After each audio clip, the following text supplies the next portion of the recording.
Pada edisi ini, kami akan melanjutkan pembahasan edisi kedua. Kami berikan informasi yang benar mengenai sejarah harta amanah. Kami akan membaginya menjadi 3 bagian. Bagian 1 mulai dari Nabi Adam alaihi salam sampai dengan Nabi Muhammad sallallahu alaihi wasallam. Bagian 2 setelah Nabi Muhammad sallallahu alaihi wasallam wafat sampai tahun 1827 Masehi. Bagian 3 dari 1828 Masehi sampai sekarang. Kami mulai dari bagian 3, bagian yang akan menjelaskan perjalanan harta amanah bumi ini dari tahun 1828 Masehi sampai sekarang, ditambah sedikit fakta dari bagian 2 untuk menjelaskan runtutannya lebih jernih. Bagaimana harta amanah bumi yang dikelola Nusantara ini, kemudian jatuh ke pihak mereka, dan kemudian kembali lagi ke pengelolaan negeri Nusantara. Bagaimana kemudian banyak pihak mengaku mempunyai akses terhadap harta amanah Nusantara ini, dan hanya mereka yang bisa menggunakannya karena mereka keturunan dari pemegang mandat harta amanah.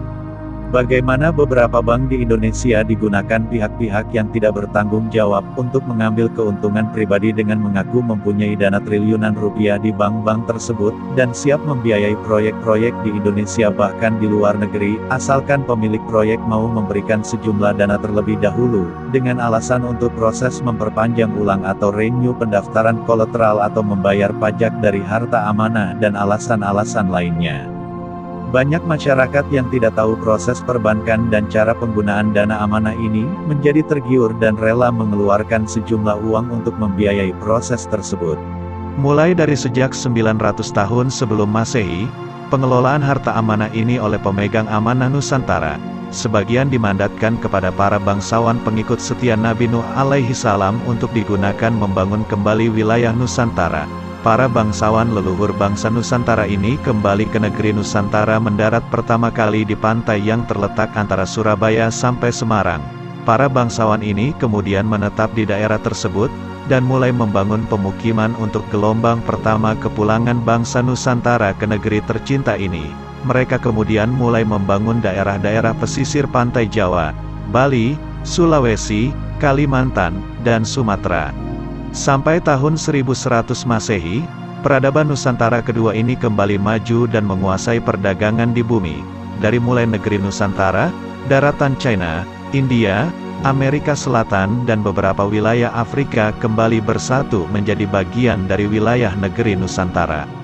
Pada tahun 800 Masehi, negeri Nusantara adalah negeri pertama di muka bumi yang memperkenalkan dan menggunakan koin emas sebagai alat tukar untuk perdagangan. Koin Nusantara pertama kali dipakai di bumi untuk mempermudah perdagangan antar kerajaan-kerajaan lain di Eropa dan Mediterania. Koin emas pertama milik negeri Nusantara dinamai ingot. Untuk perdagangan di wilayah Eropa, Kerajaan Nusantara menerima emas sebagai pembayaran atas penjualan rempah-rempah. Emas tersebut kemudian dirubah menjadi koin. Sebagian disimpan di Inggris dan sebagian dibawa pulang ke negeri Nusantara. Kerajaan Nusantara memesan dan menyimpan koin-koin emas ini pada pengrajin emas di Inggris. Para pengrajin emas ini, karena menerima banyak titipan emas dari Kerajaan Nusantara, kemudian membentuk bank simpan pinjam pengrajin emas. Goldsmith Bank, inilah cikal bakal Barclays Bank UK yang kita kenal sekarang. Kami langsung masuk tahun 1828 Masehi. Tanggal 24 Januari tahun 1828, The Javashi Bank NV beroperasi di Nusantara atas bantuan beberapa bangsawan Nusantara, yang berkeinginan menguasai harta amanah negeri Nusantara untuk kepentingan pribadi. Sejak saat itu, banyak raja-raja pengelola wilayah negeri Nusantara menitipkan koin-koin emas hasil perdagangan di luar negeri dan dalam negeri. Patut diingat, VOC tidak pernah mampu menguasai wilayah-wilayah negeri Nusantara. VOC hanya mempekerjakan Raja Nusantara yang dengan sukarela menjalin kerjasama dengan VOC, membayar rakyat di bawah pengelolaan raja tersebut dengan upah sangat minim. Sebagian raja pengelola wilayah Nusantara masuk dalam jebakan dan perangkap hutang VOC. Mereka dengan terpaksa menjual sangat murah tanah dan hasil bumi negeri Nusantara. Fakta sejarah yang disembunyikan, sebagian besar raja negeri Nusantara tidak masuk dalam jebakan VOC. Raja dan rakyat di wilayah ini masih makmur. VOC berkali-kali mencoba berbagai cara untuk menaklukkan raja-raja ini, tetapi tidak berhasil. Semua cara dilakukan termasuk membangun jalan yang melintasi wilayah kerajaan yang tidak mampu ditundukkan VOC, membuat perjanjian-perjanjian yang menjebak dan banyak lagi cara-cara yang dilakukan VOC untuk menguasai wilayah Nusantara secara absolut. Pelabuhan-pelabuhan perdagangan besar di Nusantara tidak dikuasai oleh VOC, pelabuhan ini dikuasai oleh raja dan bangsawan negeri Nusantara, pelabuhan mempunyai tentara sendiri, manajemen pengelolaan sendiri, terpisah dari wilayah yang dibeli murah dan dikuasai oleh VOC. Dari kegagalan-kegagalan inilah kemudian VOC menggunakan kerajaan boneka milik Perancis yaitu Kerajaan Holland dan Raja Bonekanya, adik Napoleon Bonaparte yaitu Louis Bonaparte sebagai raja pertamanya, untuk melobi raja-raja Nusantara menyimpan koin-koin emasnya di The Javasse Bank NV, dengan alasan supaya aman bila ada serangan-serangan dari VOC.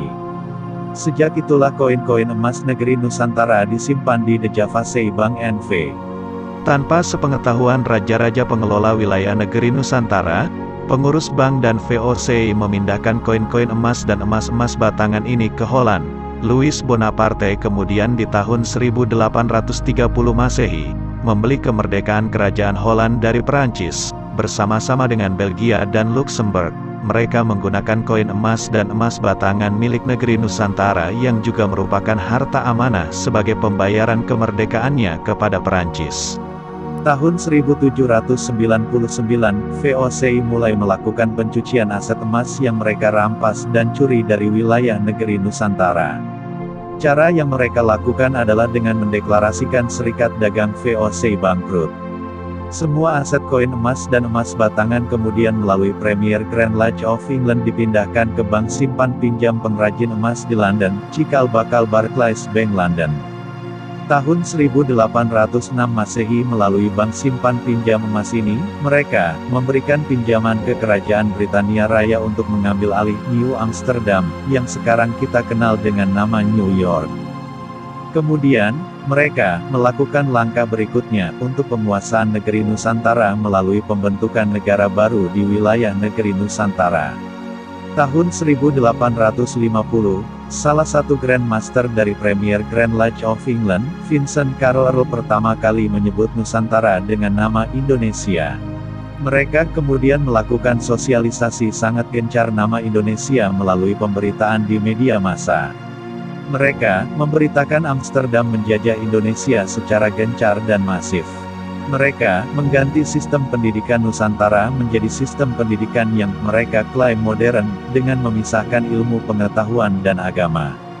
Tahun 1860 sekolah elite Barat Koning William III didirikan di Jakarta. Sejak ini masyarakat negeri Nusantara mulai diajarkan hanya percaya pada yang terlihat mata, tidak mempercaya dengan yang tidak terlihat mata. Tujuan akhirnya supaya kemudian bangsa Nusantara mempertanyakan Tuhan, karena Tuhan tidak tampak mata. Usaha mereka sejak tahun 1525 Masehi, untuk menguasai negeri Nusantara berhasil. Doktrinnya antara lain, masyarakat negeri Nusantara dibuat percaya bahwa yang ditinggali saat ini adalah Indonesia, bukan negeri Nusantara. Belanda menjajah Indonesia sejak tahun 1619 Masehi. Indonesia harus merdeka dari penjajahan Belanda. Itu yang terus diajarkan kepada bangsa Nusantara. Wilayah Nusantara lainnya dipecah-pecah menjadi negara sendiri yang berdaulat, memisahkan diri dari kerajaan Nusantara. Puncaknya adalah ultimatum kepada Raja Nusantara untuk menerima kemerdekaan Indonesia, atau mereka terus melakukan pembunuhan-pembunuhan rakyat Nusantara dengan dalih pemberontakan. Akhirnya Raja Nusantara setuju dengan Insinyur Soekarno sebagai presidennya. Tahun 1914, pecah Perang Dunia Pertama yang mengakibatkan harta amanah Nusantara berpindah-pindah ke beberapa negara Eropa. Ini berlanjut dengan Perang Dunia Kedua tahun 1939, yang pada akhirnya di tahun 1945, harta amanah Nusantara dibawa oleh Amerika, dan dianggap sebagai harta rampasan perang dari Jerman dan Jepang. Sejak berakhirnya Perang Dunia Pertama tahun 1918, Raja Nusantara sudah mengajukan keberatan kepada Jerman dan aliansinya yang mengklaim bahwa emas-emas tersebut adalah rampasan perang.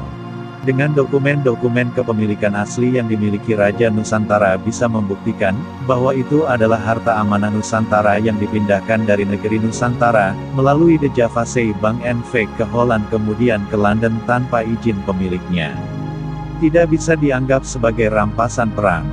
Klaim dan pengurusan pengembalian harta amanah melalui Liga Bangsa-Bangsa di Swiss ini belum selesai, sampai pecah Perang Dunia Kedua dan berakibat dibubarkannya Liga Bangsa-Bangsa. Pengurusan kemudian dilanjutkan Raja Nusantara di tahun 1946, melalui pengajuan klaim ke PBB. Ini meneruskan klaim yang sudah dicatat LBB di Genewa, Swiss sebelum LBB dibubarkan dan diganti dengan PBB. Proses klaim ini berjalan terus sampai pada tahun 1951. Kemudian Raja Nusantara dengan Insinyur Soekarno mencapai kesepakatan, dan mengizinkan Insinyur Soekarno dan tim yang beliau tunjuk untuk meneruskan pengurusan klaim kepemilikan harta amanah Nusantara ini. Insinyur Soekarno berhasil menyelesaikan tugas ini, dan tahun 1961, janji untuk pemberian mandat penggunaan harta amanah Nusantara untuk kemakmuran seluruh rakyat Nusantara, melalui negara Indonesia ditandatangani. Tanggal 14 November tahun 1963, perjanjian Green Hilton Memorial Agreement ditandatangani di Swiss. Sejak itu pengelolaan harta amanah Nusantara kembali ke pemegang amanah. Dengan penjelasan kami di edisi ketiga, sekarang kalian dengan jelas bisa mengidentifikasi bahwa pemegang harta amanah Nusantara yang benar pasti mempunyai 5 dokumen utama, yaitu 1.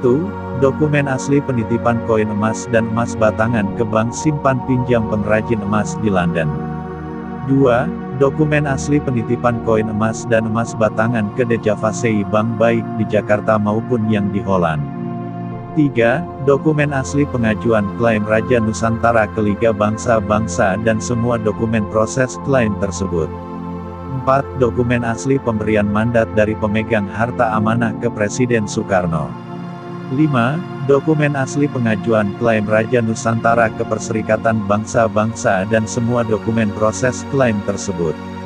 Bila kelima dokumen tersebut tidak mampu ditunjukkan oleh pihak-pihak yang mengaku sebagai pemegang amanah, bisa dipastikan bahwa mereka adalah pemegang harta amanah Nusantara palsu.